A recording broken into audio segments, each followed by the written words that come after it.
Welcome to episode 1 of the Joanna Reynolds show.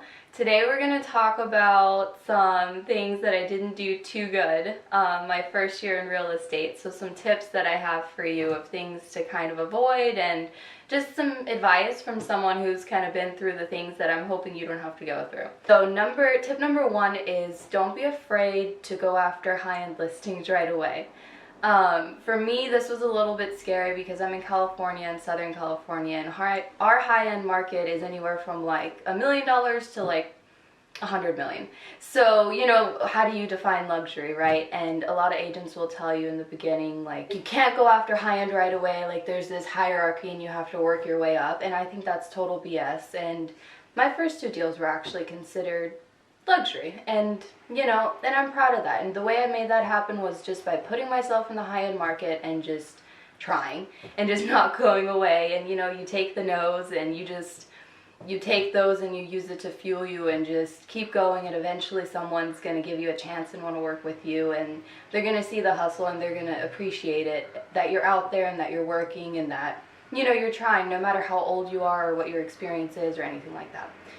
So number 2 is going to be, don't be what they call a secret agent. So in real estate, essentially that's what we call people that, they have their license and maybe they've had it for like 4 months and they haven't told anyone. So, and that was me in the beginning. I was scared. I was like, I gotta get so many deals first. I can't put it out there on social media yet. I gotta get X amount of followers, like all this stuff. And it was just holding me back from really jet setting my business and like going head in, and really I think I would have done so much better had I done that in the beginning. So definitely don't do that. Number 3 is gonna be, don't go into your career without a plan, and really figure out if you want to be on like a team or if you want to go solo. Because for me in the beginning, I listened to kind of just my team leader, who is amazing and I love him, but I didn't really have a plan, and I didn't ask myself, like, what do I want to do? Like, do I want to go solo? Do I want to be on a team? Like, what's my plan 2 years from now? Like, what's my plan a year from now? Because I recently left my team that I was on for about a year, and I had some success with them, and I loved them, and, they were really great, but I definitely didn't have a plan in the beginning of, like, what I wanted my business to look like. Or at least not a really detailed plan. You have to be super detailed. Like, just a general plan is not enough. You have to have it like step by step. What are you going to do every day, every month, everything. So yeah, definitely don't listen to everyone else, and don't go with someone that says, oh, you might be a great fit with so-and-so, and just take that and run with it. That's what I did. And it just wasn't the right fit for me. Number 4 is don't cut your commission just because everybody else is doing it. If there's some special circumstance and you have to cut your commission, that's fine. If it's like, you're buying and you're helping someone buy and then you're helping them sell, maybe at that point you can, give a percent, something like that. It has to be something that'll still, the numbers still have to work for you.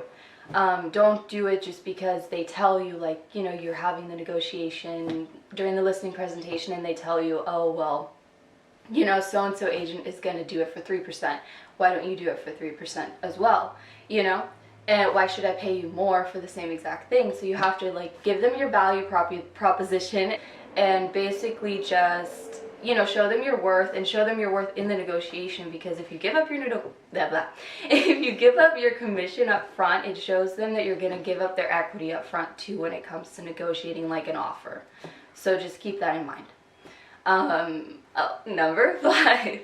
This one's important, and basically it's mindset. If your mindset sucks, you need to fix it, because everything in real estate is related to your mindset. Like for prospecting, we go door knocking, we cold call, we do open houses. All of that is interacting with strangers on a day-to-day basis. And if you go into that with a really negative mindset, you're gonna give people your negative energy, and they're gonna feel your negative energy, and then they're gonna respond negatively because you're too in your head, and you're giving them that awkward vibe.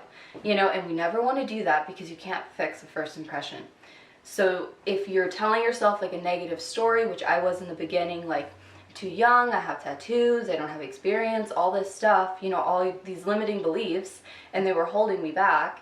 And when I was talking to people, I could feel them kind of I could just feel that it was awkward, it was off, and I would be getting these objections of, oh, well, how long have you been in the business? How old are you? You must be the youngest realtor on the hill, which is like the area I'm in, here in Southern California. And I was like, okay, I'm getting this all the time, and when you get that feedback all the time, it means that there's something wrong, like I said, with your mindset, so you have to fix it. Because it's not just coming up for nothing, So, like I said, everything is the story that you tell yourself in your head, so if you're telling yourself a negative story, fix it. Alright guys, that's it for today. I hope you guys enjoyed the video, and this is not going to be just real estate all the time. We're going to be talking about different things.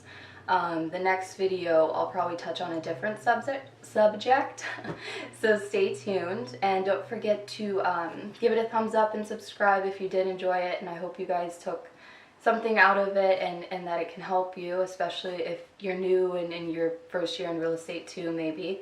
I'm going to link all my social media in the description box, so you guys can follow me or check me out if you want, and I'll see you in the next video. Bye bye.